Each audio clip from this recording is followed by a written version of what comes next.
मोदी 3.0 के पहले बजट से इंडी गठबंधन इतना कंफ्यूज हो गया है कि गठबंधन में फूट पड़ गई है। क्या इंडी गठबंधन को ममता बनर्जी ने आईना दिखा दिया है तो अखिलेश अब राहुल गांधी को आंख भी दिखा रहे हैं। दरअसल इंडी गठबंधन बजट को सरकार बचाने वाला, नकलची और साथियों को खुश करने वाला बता रहा है।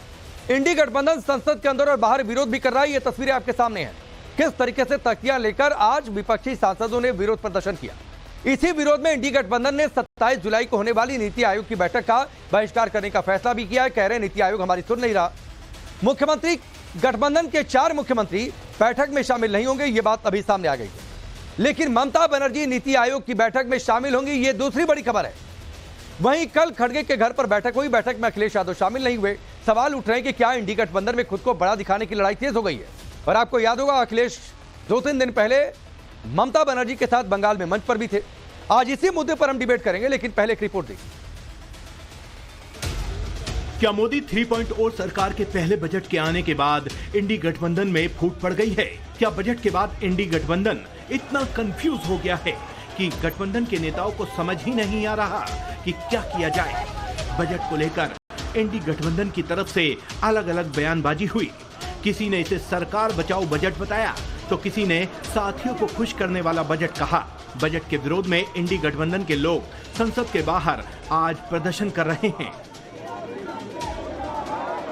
इंडी गठबंधन ने फैसला किया कि वो नीति आयोग की होने वाली बैठक का बहिष्कार करेंगे। लोकतंत्र में और रास्ता क्या है? जब आप हमारा ड्यू नहीं देंगे, हमारी प्रदेश की जनता का जो हक है वो नहीं देंगे, तो हम विरोध का कोई न कोई स्वरूप निकालेंगे। तो एक लोकतांत्रिक ढंग से हम बहिष्कार भी कर सकते हैं, ये हमारा प्रयास होगा। लेकिन इंडी गठबंधन को आईना ममता बनर्जी ने एक बार फिर दिखा दिया। ममता बनर्जी नीति आयोग की बैठक में शामिल होंगी। बजट को लेकर भी इंडी गठबंधन के नेता ये तय नहीं कर पा रहे कि आखिर लाइन क्या लेनी है। कांग्रेस के नेता एक तरफ इसे अपनी नकल वाला बजट बता रहे हैं तो दूसरी तरफ सरकार बचाओ बजट बता रहे हैं। आरजेडी कह रही है कि बिहार को क्या दिया, सिर्फ 58,000 करोड़ दिया। तो वहीं समाजवादी पार्टी कह रही है कि साथियों को खुश करने वाला बजट है। कुर्सी बचाने के लिए जो 1-2 लोगों को खुश करना था वो उन्होंने अपने बजट में ओपनली दिखाया। ये तो सरकार बचाओ अभियान है, ये गवर्नमेंट का नहीं बजट है। ये तो भारतीय जनता पार्टी का बजट है कि सरकार किसी तरह बन गई, लूली लंगड़ी से बचाए रहो, कुछ इनको खुश करो, कुछ उनको खुश करो, होना कुछ नहीं। अत्याचार के खिलाफ संवैधानिक हत्या है तो कि हमारा जो अधिकार है, जिन राज्यों का पॉपुलेशन के हिसाब से जो हमने कंट्रीब्यूशन दिया है वो हमें न मिले तो हमें उठाना है और हम उठाएंगे। बिहार और आंध्र के प्रदेश के जो उनके एक दल के नेताओं ने सरकार बनाई है, स्वाभाविक है उनकी कुछ मांग रही होंगी, उन मांगों को बजट में पूरा किया गया है। अब किसी दूसरे को सरकार बनानी है तो उससे बड़ी जो मांग होगी उसको पूरा करेंगे। कॉपी पेस्ट का काम करने की कोशिश हुई है, कुछ कांग्रेस के मैनिफेस्टो से, कुछ हमारे मैनिफेस्टो से।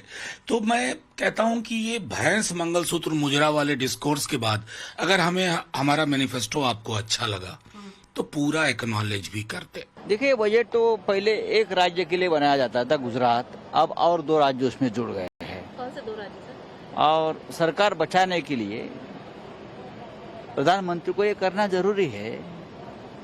कुर्सी बचाने के लिए बजट बनता है, देश के लिए नहीं बनता है, ये हमने पहली बार देखा है।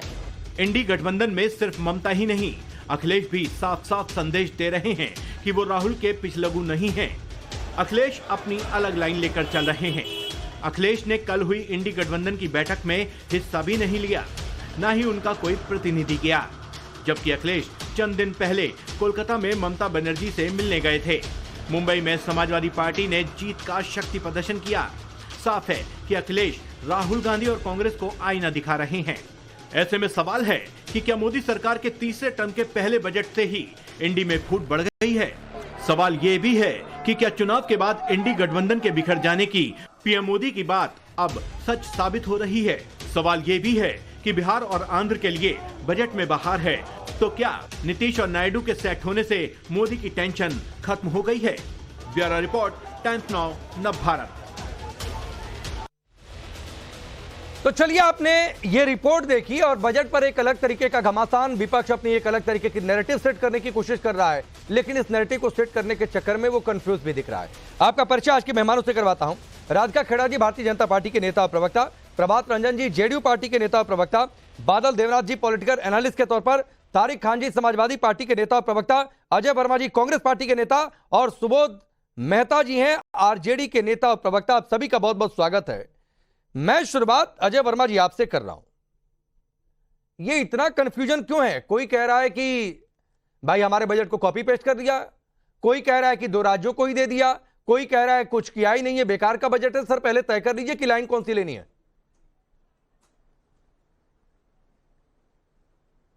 देखिए पांडे जी, मैं 2 शेर सुना के अपनी बात शुरू करूंगा कि सीढ़ियां उन्हें मुबारक जिन्हें छत तक जाना हो, मेरी मंजिल तो आसमान है। यानी कांग्रेस की मंजिल और इंडिया गठबंधन की मंजिल तो आसमान है, हमें रास्ता खुद बनाना है।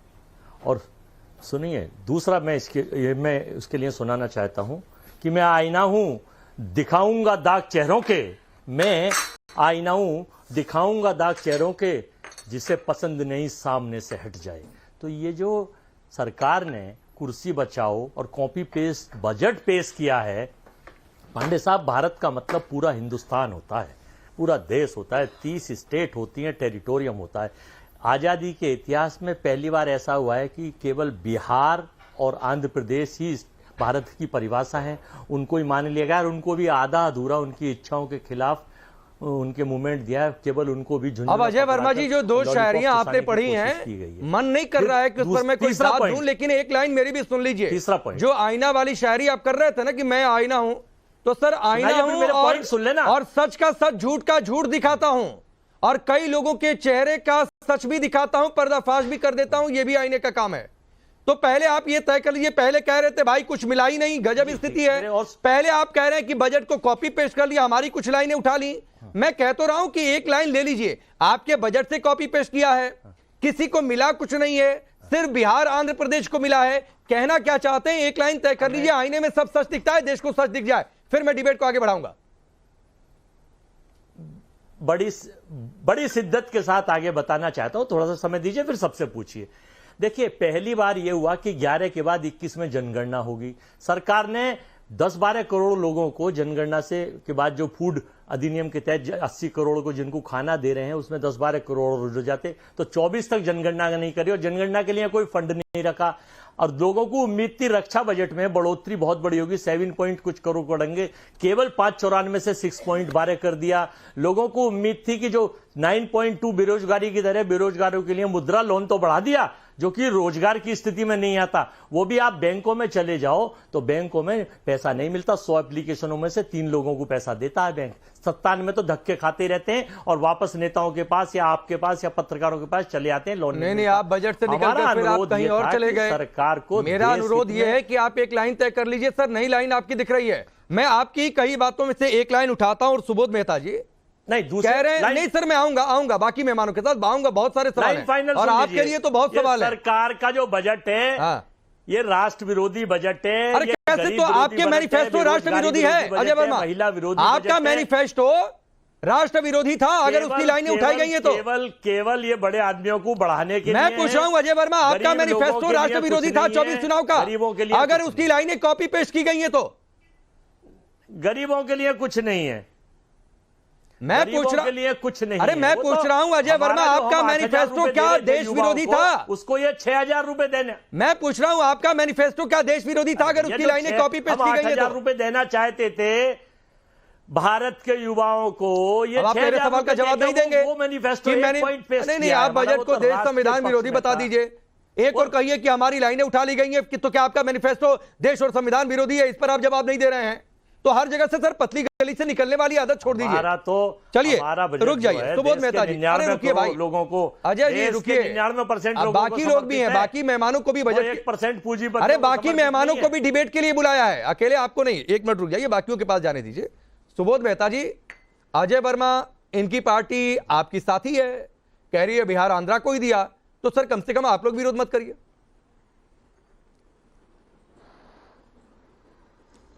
देखिए पांडे जी, चाहे प्लानिंग कमीशन हो, चाहे नीति आयोग हो, और बजट जो रिफ्लेक्ट होना चाहिए ये पूरे भारत में इवन डेवलपमेंट होना चाहिए। पहला प्रिंसिपल यही है।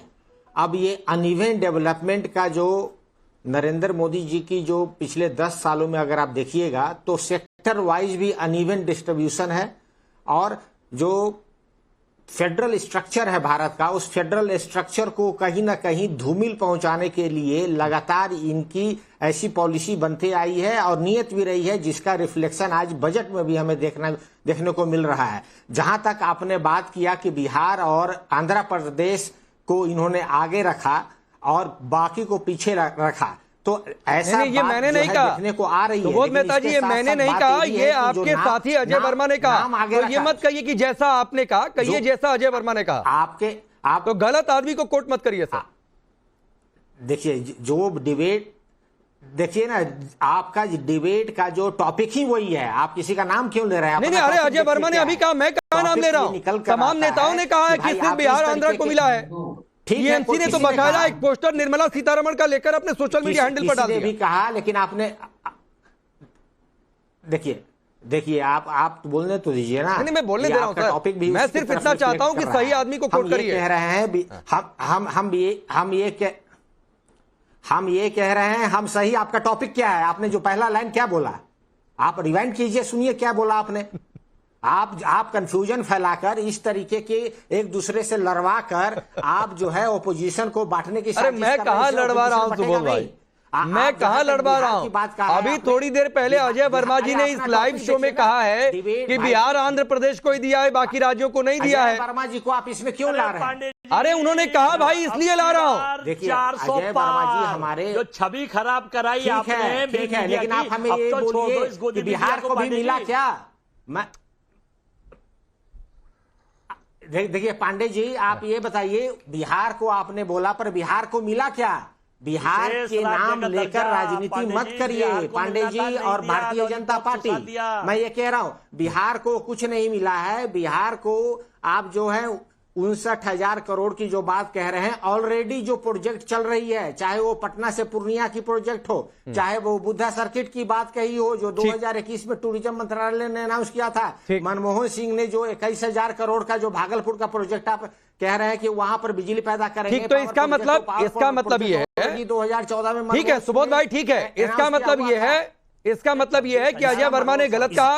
अजय वर्मा बजट को समझ नहीं पाए। इसका मतलब यह है कि केंद्र ने बिहार और आंध्र प्रदेश को आगे नहीं रखा है। इसका मतलब यह है। आप अजय वर्मा पे मत ले जाइए। भारत, अरे पार्लियामेंट में नहीं, इसका मतलब यह है ना कि बिहार और आंध्र को आगे नहीं रखा गया है। अगर आप कह रहे हैं कि ऑन गोइंग प्रोजेक्ट का हिस्सा है जो एलोकेशन है, तो इसका मतलब कि बिहार और आंध्र को आगे नहीं रखा गया है। पांडे जी, मैंने कहा है बिहार और आंध्र का मतलब पूरा। सर, अरे अजय वर्मा जी, अभी मैं आपके कहने पर आपसे बातचीत नहीं कर रहा हूं सर। नहीं तो आप पर आऊंगा तो आपसे सवाल पूछ लूंगा कि आप लोगों ने बिहार को स्पेशल स्टेटस क्यों नहीं दिया था? यूपीए सरकार में खारिज किया गया था इस मांग को।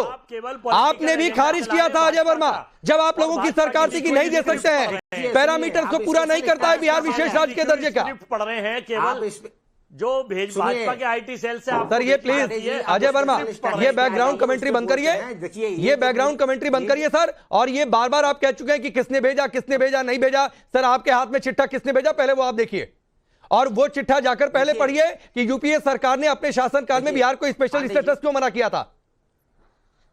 उस पर होमवर्क करके आइए। सुबोध जी मैं आऊंगा, अभी उस पे आ रहा हूं पांडे जी। आप नहीं सर, उस पर आ जाऊंगा। राधिका खेड़ा से एक रिप्लाई ले लेते हैं। रुकिए।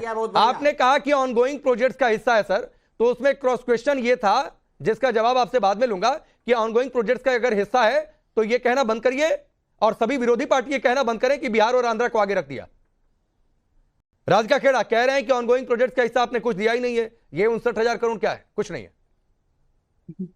देखिए, जिस तरीके से कांग्रेस के प्रवक्ता शायरी कर रहे थे, ये साफ समझ आ रहा था कि उनको ना कुछ भी बोलने के लिए, कुछ भी कहने के लिए, और उनको बजट समझ ही नहीं आया, इसलिए वो कोई सकारात्मक क्रिटिसिज्म नहीं कर पा रहे थे। ये शेरो शायरी करके मखौल बनाने की कोशिश कर रहे हैं, क्योंकि मुद्दे है नहीं।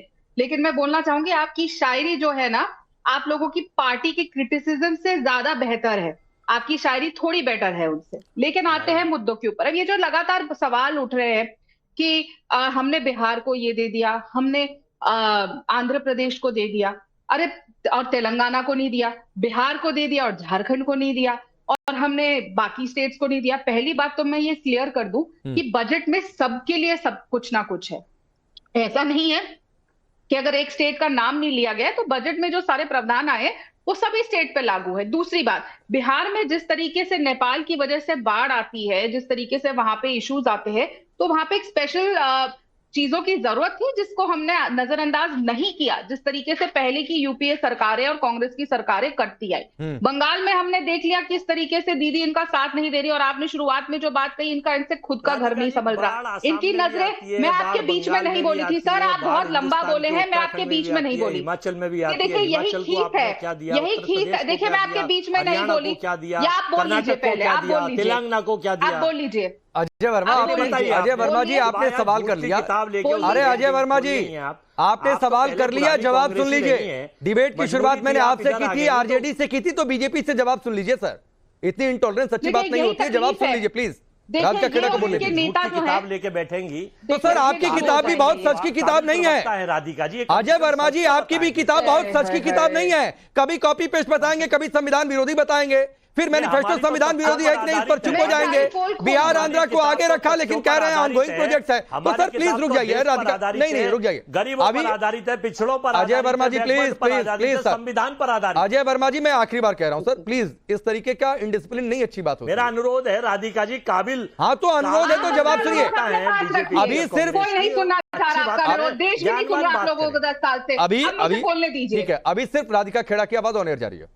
धन्यवाद। देखिए यही तरीका है विपक्ष का, इनके सबसे सीनियर नेता राहुल गांधी का। ये लोग बीच बीच में बोलने लगते हैं। जब प्रधानमंत्री जी अपना भाषण दे रहे थे तब ये लोग बीच में बोलते रहे। ना ये संसद को रिस्पेक्ट करते हैं, ना यहाँ पे डिबेट की गरिमा को रिस्पेक्ट करते हैं, क्योंकि इनके पास मुद्दे नहीं है। इनको जनता को मुद्दों से भटकाना है। जनता को जब सच परोसा जाता है तो ये बीच में आके कुछ ना कुछ बोलते हैं ताकि चीजें डाइवर्ट हो और सच ना पहुंचे, लेकिन सच्चाई पे वापस आते हैं। अब ये जो लगातार कहा जा रहा है, अभी ये बोल रहे हैं तेलंगाना को लेके तेलंगाना को नहीं दिया। अरे भाई साहब, आप अपनी पीठ थपथपाते हो और कहते हो 56 इंच, आप लोग बार बार कहते हो कि हमने तेलंगाना में ये कर दिया, ये कर रहे, रेवड़ियां जो बांट रहे हो। अगर इतनी प्रॉब्लम है तेलंगाना में तो आपके पास रेवड़ियों का पैसा कहां से आ रहा है? तो अगर आप एक तरफ से कहते हैं कि आपके पास पैसा नहीं है, वहां पे हमें और बजट देना चाहिए, तो पहली बात तो आप रेवड़ियां बांटना बंद करें, तो आप डबल ढोलकी करने का काम ना करें।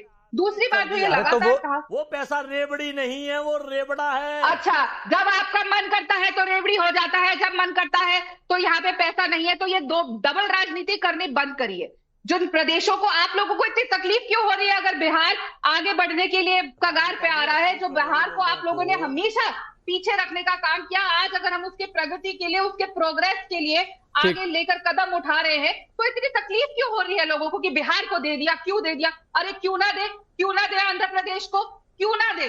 आप लोगों को तकलीफ क्यों हो रही है? हमारे परिवार का ही तो हिस्सा है। आंध्र प्रदेश और बिहार हिंदुस्तान का विभिन्न अंग है। और अगर उनके तकलीफ चल रही है, परिवार में किसी सदस्य को अगर कोई तकलीफ है तो उसकी मदद ना करी जाए।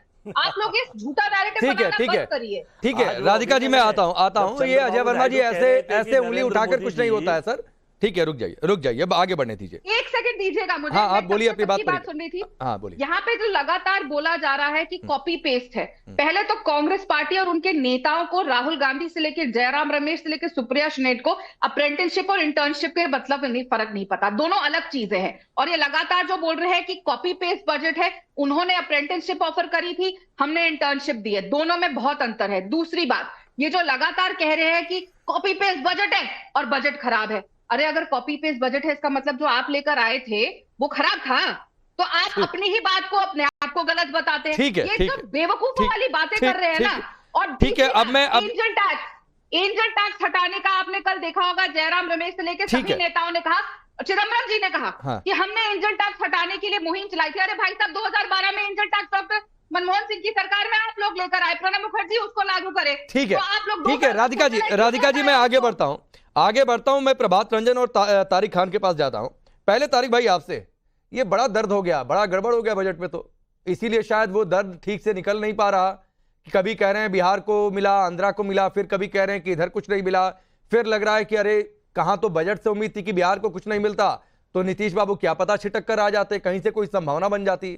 बहुत कंफ्यूजन है मुझे लगता है आप लोगों के पास। मैंने सबको सुना, मुझे लगता है सब लोग मौका देंगे, सुनेंगे। हमने सबसे पहले कहा कि शेयर मार्केट में लोग इन्वेस्ट करें और शेयर मार्केट में जो इन्वेस्टर्स हैं उनका टैक्स दो, मतलब उनको डिसअपॉइंट। पहले मोदी जी ने कहा था कि, और बीजेपी ने कहा था कि शेयर मार्केट में लोग इन्वेस्ट करें, टैक्सेस बढ़ा दिए। पॉइंट नंबर 1, राष्ट्रीय शिक्षा नीति और राष्ट्रीय स्वास्थ्य नीति 2017 और 20 में आई। उसमें कहा गया कि बजट जो है स्वास्थ्य का और शिक्षा का 3% और 6% कर दिया जाए। ये हमने नहीं कहा, जिसको कतई नहीं वहां तक बढ़ाने की कोशिश भी नहीं की, 2-2, 4-4 हजार बढ़ाकर ऐसा ही छोड़ दिया। आप कहते हैं आप विकसित देश बनेंगे, विकसित देश को देख लीजिए, कोई 17%, कोई 12% स्वास्थ्य और शिक्षा पे स्पेंड करता है। जो आपकी ही नीति बनी, एजुकेशन पॉलिसी और स्वास्थ्य के लिए नीति बनी, उसी नीति में और एक्सपर्ट्स ने, तमाम लोगों ने, एडवाइजर ने कहा कि जो स्वास्थ्य का, शिक्षा का बजट है वो 6% कर दीजिए राष्ट्रीय बजट, और स्वास्थ्य का 3% कर दीजिए। कितना किया? 1.8% है स्वास्थ्य का बजट। क्यों नहीं बढ़ाया? 4-5 हजार करोड़ रुपए बढ़ा के बता दिया, अरे भाई जब आप बजट बढ़ाएंगे तभी तो रोड बनती है। आप वहां स्वास्थ्य पे बजट बढ़ाते तो काम होता। 17% यूएस का है, चाइना भी बहुत स्पेंड करता है। अरे तारिक भाई सुनिए ना, आप कह रहे हैं कि यूएस से आप तुलना कर रहे हैं, तो सर नहीं सुनिए ना सर, अब एक मेरी बात, नहीं आपने तुलना की ना सर, वहां पर इस मद में इतना बजट खर्चा हो रहा है, वहां पर इस मद में इतना बजट खर्चा हो रहा है, हमारे यहाँ देखो इतना ही खर्चा हो रहा है। तो सर पहले तो ये जानकारी आपके पास है ही, ये ध्यान में रखिए, कोई तुलना करने से पहले, यस मैं उसी पर आ रहा हूं, तो ये तुलना करने से पहले ध्यान रखा करिए कि अमेरिका, अरे रुकिए सर, अमेरिका विकसित देशों की कैटेगरी में है। जब विकासशील था तो किन किन मदों पर कितना खर्चा कर रहा था, तुलना उस समय से। और नंबर 2 बात सर, अगर आप सुनिए सर, सुन लीजिए तारिक भाई, आप ही बोलिएगा, सुन लीजिएगा, मैं बहुत फैक्ट के साथ बात करता हूं, इधर उधर की बात नहीं करता हूं। आप सुनिए, और सुनिए सर प्लीज एक डेटा आपके सामने रखता हूं, उसके बाद आप अपनी बात पूरी करिएगा। IMF का एक डेटा है, IMF का एक डेटा है 24-25 का, माने अगला जो प्रोजेक्शन है अगले 2 सालों का, उसमें अगर इमर्जिंग मार्केट और डेवलपिंग इकोनॉमीज की बातचीत हुई है, अगर विकासशील देशों या फिर विकसित देशों सभी की तुलना में 24 में सबसे ज्यादा भारत को 7 नंबर दिए गए हैं, और 25 के लिए जो प्रोजेक्शन है वो 6.5 का है। तो सर अगर वो तुलना करते हैं तो ये तुलना भी क्या करिए, अब अपनी बात रखिए। मैंने सिर्फ शिक्षा और स्वास्थ्य की बात की, नेशनल एजुकेशन पॉलिसी और नेशनल मेडिकल पॉलिसी, जो स्वास्थ्य की और शिक्षा की पॉलिसी है, 2017 में एक आई, 20 में आई। समाजवादी पार्टी ने बनाई थी बड़े भाई, हमने नहीं बनाई थी, आप ही की सरकार ने बनाई थी। उसी में लिखा हुआ है कि शिक्षा के बजट को 6% कर दीजिए, स्वास्थ्य के बजट को 3% कर दीजिए। आपने उतना नहीं किया, आपने टारगेट रखा था कि 24-25 तक इतना परसेंट टोटल एक्सपेंडिचर का 48 लाख करोड़ रुपए। अच्छा चलिए, इस पर मैं जवाब लेता हूं, लेकिन वो बिहार वाले पर तो बोल दीजिए, अरे वो बिहार के दर्द वाले पर तो बोल दीजिए। हाँ, अब उस पे कह रहा हूं, ऐसा हुआ कि जब बाढ़ आई तो हम बाढ़ के पास गए और कहा बाढ़ भाई सुनो, तो बाढ़ भाई ने कहा बोलो बेटा। हमने कहा बाढ़ भाई ऐसा है, बिहार में आइएगा, उत्तराखंड और यूपी में मत आइएगा, बाढ़ भाई प्लीज आपके हाथ जोड़ ले। तो बाढ़ ने कहा ठीक है बेटा, जाओ 2025 और 26 में मैं यूपी में नहीं आऊंगा, क्योंकि मोदी के पास पैसा नहीं था। दिया आशीर्वाद, नहीं आऊंगा यूपी में, कल्याण हो गया तुम्हारा, खुश हो जाओ। ऐसे फिर बाढ़ से उत्तर प्रदेश, बस्ती, देवरिया, जहां आप रहते हैं सरकार, बहराइच जहां मैं रहता हूं, श्रावस्ती, ये सब बाढ़ से बच गया। नहीं, अच्छा आपने मिमिक्री की है प्रभात रंजन, इन्होंने अच्छी मिमिक्री की है, लेकिन वो उम्मीदें, हाँ मिमिक्री की है सर, बिल्कुल मिमिक्री की है, सही है। यहाँ बाढ़ नहीं आई थी, यूपी में बाढ़ नहीं उससे अरे मैं बाढ़ आने को मिमिक्री नहीं कह रहा हूं, ये आपने हाथ जोड़कर जो जिस अंदाज में कहने की कोशिश की है वो मिमिक्री है सर। देवरिया बरिया में घर है नहीं है आपका? नहीं मेरा घर है, जहां बाढ़ आई है वो भी एक समस्या है, मैं उसको खारिज नहीं कर रहा हूं तारिक खान जी, उसको खारिज नहीं कर रहा हूं, लेकिन हाथ जोड़कर इस तरीके से जो आपने किया ना सर, तो वो क्या है, किसकी मिमिक्री है, उस पर मैं नहीं जाना चाहता हूं। प्रभात रंजन इनका जवाब। ये अपनी अपनी ढपली और अपने अपने राग है, हर लोग अपनी बात कर रहे हैं, लेकिन बड़ा अंदाज की बात करें, विद्रुप तरीके से कहा जा रहा है। बात हो रही है बजट में किस स्टेट को क्या मिला है, या संपूर्ण रूप से अगर बजट की बात की जाए तो क्या लोगों को मिला, छात्रों को क्या मिला, रोजगार के कौन से उपाय किए गए। अब आप देखिए, जब कॉरिडोर बनता है, लगभग 1870 किलोमीटर का कॉरिडोर बन रहा है अमृतसर से लेके पश्चिम बंगाल तक, कितने स्टेट आ रहे हैं इसमें? यूपी भी आ रहा है, बिहार भी आ रहा है, झारखंड भी है, पश्चिम बंगाल भी है, पंजाब भी है और हरियाणा भी है। तो ये जो कॉरिडोर बन रहा है, लगभग 1780 किलोमीटर का कॉरिडोर है। अब आप देखेंगे आसपास के क्षेत्रों में लगभग 1.5 से 200 किलोमीटर के आसपास का जो एरिया होगा इस कॉरिडोर को, वहां पे तो औद्योगिक संकुल की स्थापना की जाएगी। और इसी में गया में बनाया जा रहा डोभी क्षेत्र में जो चतरा रोड के पास आसपास में है, लगभग 1170 एकड़ भूमि पे बनाया जा रहा है यह औद्योगिक संकुल। तो निसंदेह यह बहुत बड़ी सौगात कहिए, गिफ्ट कहिए, या केंद्र सरकार ने नजर फेरी है बिहार के ऊपर, जो इससे पहले नहीं फेरा जाता था। अब आप देखेंगे कि बहुत सारी ऐसी है और इसमें लगभग 2200 करोड़ रुपया खर्च किया जा रहा है। गया में अगर औद्योगिक संकुल स्थापना होती है तो किसको फायदा होगा? निसंदेह बिहार के लोगों को फायदा होगा, और बिहार के आसपास में जो लोग रह रहे हैं, बोकारो के लोग भी वहां पे आएंगे, धनबाद के लोग भी आएंगे, हजारीबाग के लोग भी आएंगे, और इन्हीं एरिया होते हुए यह जा रहा, पश्चिम बंगाल में यह जा रहा है आपका, ठीक है, वर्धमान में जा रहा है, ठीक है, वर्धमान होते हुए जा रहा है, और यह इनको उद्योग मिलेगा। ठीक, वहां के रहने वाले आसपास के नागरिकों को। जो पलायन की बात की जा रही है हमारे कई एक बड़े नेताओं के द्वारा कि बिहार से बहुत सारा पलायन हो रहा है, इस पलायन को रोकने की यह कवायद है। और मैं कहना चाहूंगा कि सीतारमन जी ने एक अच्छा बजट पेश किया है और पूरे देश के हित में यह बजट पेश किया है। नहीं चलिए, लेकिन ये कह रहे हैं कि ये तो आपको मनाने के लिए बजट पेश किया है प्रभात रंजन जी। तो पांडे जी, अब मैंने तो पहले ही कहा, अपनी अपनी डपली अपना अपना राग। कभी ठीक है, चलिए, आपने वो हाईवे किन किन राज्यों से गुजरेगा, क्या फायदा, आपने अच्छा बताया, और देश के लोगों को समझ में आया होगा कि भाई ये एक तरफा नैरेटिव जो पेश किया जा रहा है उसकी सच्चाई क्या है। अब मैं आगे बढ़ता हूं, बादल देवनाथ जी और अजय वर्मा आपके पास आऊंगा। पहले बादल देवनाथ जी आपके पास, तो और सबसे आखिर में भी आ रहा हूं, तो उसके लिए माफी भी। बादल देवनाथ जी, एक अच्छा ममता बनर्जी ने स्टैंड लिया कि नीति आयोग की बैठक में जाएंगे। शायद यही है कि भाई ठीक है, हमारा विरोध है, ठीक है, अपनी जगह है, लेकिन जहां पर बातचीत है वहां बातचीत बैठकर करनी है। और शायद अजय वर्मा जी ये आपको आईना भी है। पहले बादल देवनाथ जी, तो क्या ये पूरा आप लोगों का स्टैंड है, ममता बनर्जी का स्टैंड अलोन है, अलग राह एकला वाली, या फिर क्या रणनीति क्या है? बहुत आप लोग कंफ्यूज कर रहे हैं, कभी इंडी को कभी बीजेपी को, ये बहुत नाइंसाफी है। नहीं राकेश जी, पहले आपको जानना चाहिए नीति आयोग का जो सिस्टम, एक बार जो सिस्टम हुआ पिछले साल ममता दीदी ने चीफ जो सेक्रेटरी है उसको भेजा था, और दूसरी बार इस बार जो सिस्टम हुआ सारे मुख्यमंत्री को आना पड़ेगा नीति आयोग का मीटिंग में। इसलिए ममता दीदी ने पहले सोचा था किसी को भेजेंगे मंत्री पद से, किसी को या चीफ सेक्रेटरी को भेजेंगे, उसके बाद ने डिसीजन लिया नहीं। अरे तो एक चीज बादल जी, माफी के साथ रोका मैंने आपको, एक चीज जरा और क्लियर कर दीजिए। आप कह रहे हैं ऐसा सिस्टम हुआ कि सबको आना ही पड़ेगा, उधर तो कांग्रेस वाले कह रहे हैं हम जाएंगे ही नहीं, ये कौन सा सिस्टम है, जरा बताइए। नहीं, सेंट्रल गवर्नमेंट ने डिसीजन लिया, नीति आयोग कमेटी ने डिसीजन लिया, सारे मुख्यमंत्री को आना पड़ेगा। इसलिए ममता दीदी ने कहा ठीक है मैं चला जाऊंगा, नहीं तो दीदी किसी दूसरे किसी को चीफ सेक्रेटरी किसी को IAS ऑफिसर के भेज सकते थे।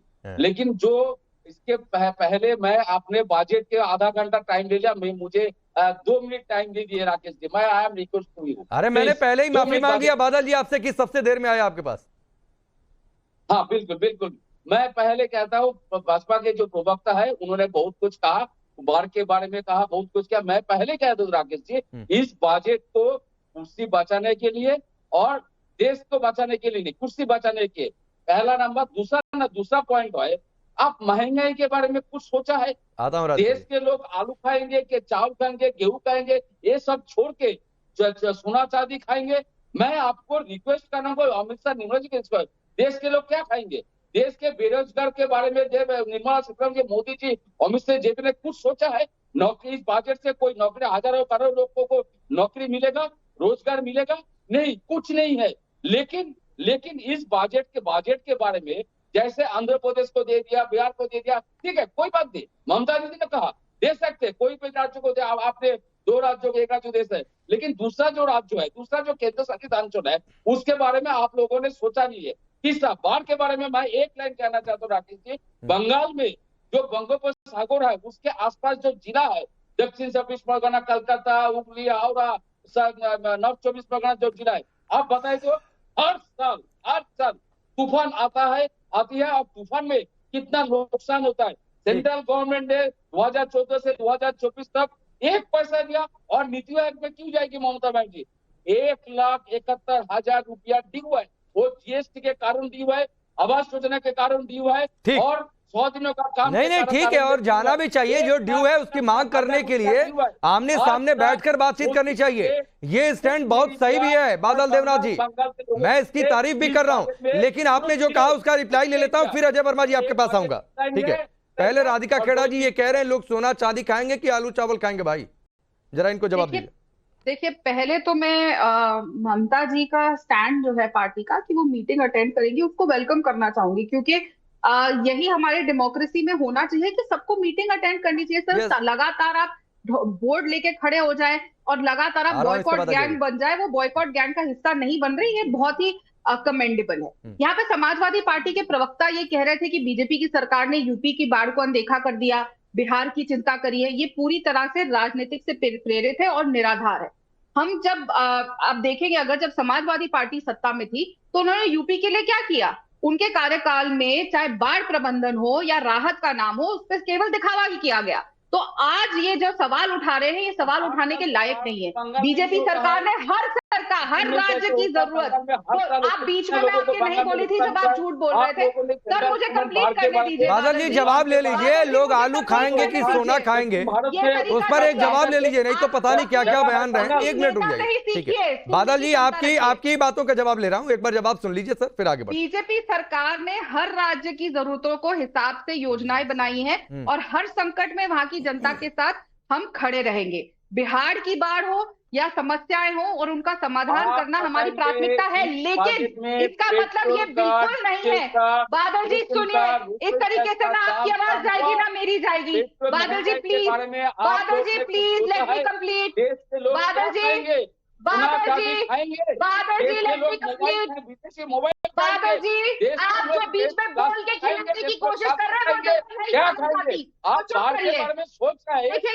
अरे बादल देवनाथ जी प्लीज सर, प्लीज मैं बीच में नहीं आना चाहता हूं। आप लोग एक साथ स्क्रीन पर रहते हैं कि आप एक सवाल रखिए, उसका जवाब मिल जाए। डिबेट का सही तरीका ये होता है, तो मुझे इंटरप्ट करने के लिए मजबूर मत किया करिए सर बादल देवनाथ जी, वरना मैं पलटकर पूछूंगा कि ठीक है पेट्रोल डीजल को क्या सभी पार्टियां, क्या सभी राज्य जीएसटी के दायरे में लाने के लिए तैयार हैं? तो फिर आप इस पर जवाब नहीं दे पाएंगे। 1 मिनट रुक जाइए प्लीज, रुक जाइए प्लीज 20 सेकंड में और राधिका जी को अनइंटरप्टेड देता हूं, फिर अजय वर्मा जी आऊंगा। रुक जाइए बादल देवनाथ जी प्लीज। धन्यवाद। ये बुली करना आप लोगों को बंद करना चाहिए। आप इसी तरीके से वेस्ट बंगाल की जनता को बुली करते हैं, इसी तरीके से वहां पे अराजकता फैलाई हुई है। आप किसी को कुछ बोलने नहीं देते, वहां पे आप लोग गुंडागर्दी फैलाए हुए हैं। जिस तरीके से आपने वेस्ट बंगाल की जो हालत करे हुए, हर रोज जो क्राइम वहां बढ़ रहा है, क्या आप क्राइम खिलाना चाहते हैं वहां की जनता को? तो आप लोग सवाल मत करिए। और मैं फिर बता दूं, हम बिहार की बाढ़ और समस्याएं का समाधान हमारी प्राथमिकता है, लेकिन इसका मतलब ये बिल्कुल नहीं है कि हम किसी और प्रदेश को अनदेखा कर रहे हैं। और अपने